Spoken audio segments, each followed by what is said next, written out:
যাচ্ছি বিনা নিমন্ত্রণে অন্নপ্রাশন বাড়ি ভোজ খেতে। সেকেন্ড বার এরকম এক্সপিরিয়েন্স হবে আমার।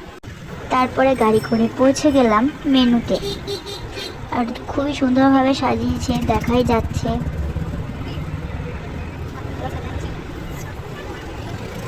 খুবই সুন্দর বেলুন দিয়ে সাজানো হয়েছিল। তারপরে ভেতরে ঢুকে গেলাম, আর এইদিকে ছিল এই ফুচকাটা। তারপরে চলে গেলাম ফুচকা খেতে। তারপরেই পকোড়া আর কোল্ড ড্রিঙ্কস খেয়ে নিলাম। আর এই হলো সেই পুচকি যার অন্নপ্রাশনে আমরা গিয়েছিলাম, খুবই কিউটি। তারপরে করা ক্যাথ মেরে ছবি তুলে নিলাম আমরা। আর এই হলো মেনু কার্ড, খুবই সুন্দর করেছিল। তারপরে খাওয়া দাওয়া শুরু হয়ে গেল। লাস্টে আইসক্রিম খেয়ে বাড়ি চলে এলাম। টাটা।